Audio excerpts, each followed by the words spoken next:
नमस्कार, बहुत बहुत स्वागत है आप सभी का हमारे डिजिटल मीडिया प्लेटफॉर्म दी हो हल्ला पर। मैं हूं आपके साथ आंचल।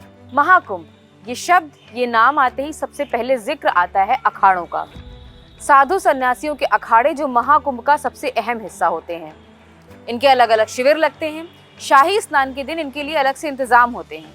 मगर ये अखाड़े हैं क्या, इनका इतिहास क्या है, ये कब बने और देश में अभी कुल कितने अखाड़े हैं? ऐसे कई सवाल हैं जिनके जवाब हम लेकर आए हैं अपनी इस विशेष रिपोर्ट में।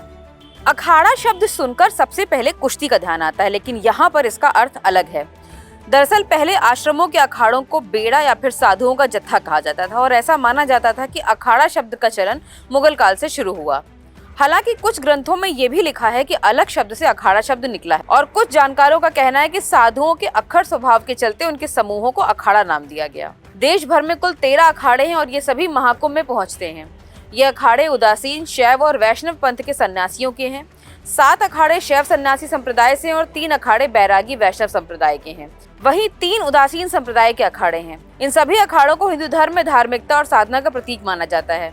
ऐसी मान्यता है कि आदि गुरु शंकराचार्य ने हिंदू धर्म की रक्षा के लिए कई संगठन बनाए जिन्हें शस्त्र विद्या का अधिक ज्ञान प्राप्त था।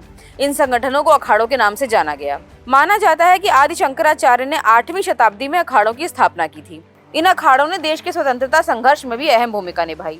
अखाड़ों की पहचान है शाही सवारी, हाथी घोड़े की सजावट, घंटा, नाद, करतब और शस्त्रों का प्रदर्शन। अखाड़ों से जुड़े संत मानते हैं कि जो शास्त्र से नहीं मानते उन्हें शस्त्र से मनाने के लिए अखाड़ों का जन्म हुआ। शुरुआत में सिर्फ 4 प्रमुख अखाड़े थे, लेकिन वैचारिक मतभेद की वजह से इनका बंटवारा होता गया और आज कुल 13 अखाड़े मौजूद हैं। इनके नाम हैं निरंजनी अखाड़ा, जूना अखाड़ा, महानिर्वाणी अखाड़ा, अटल अखाड़ा, आह्वान अखाड़ा, आनंद अखाड़ा, पंचाग्नि अखाड़ा, नागपंथी गोरखनाथ अखाड़ा, वैष्णव अखाड़ा, उदासीन पंचायती बड़ा अखाड़ा, उदासीन नया अखाड़ा, निर्मल पंचायती अखाड़ा और निर्मोही अखाड़ा। महाकुंभ में शामिल होने वाले सभी अखाड़े अपने अलग नियम और कानून से संचालित होते हैं। यहाँ गलती करने वाले साधुओं को अखाड़ा परिषद सजा देता है। छोटी चूक के दोषी साधु को अखाड़े के कोतवाल के साथ गंगा में 5 से लेकर 108 डुबकी लगाने के लिए भेजा जाता है। डुबकी के बाद वो भीगे कपड़ों में ही देवस्थान पर आकर अपनी गलती के लिए क्षमा मांगता है। फिर पुजारी पूजा स्थल पर रखा प्रसाद देकर उसे दोष मुक्त करते हैं। विवाह, हत्या या फिर दुष्कर्म जैसे बड़े मामलों में उसे अखाड़े से निकाल दिया जाता है।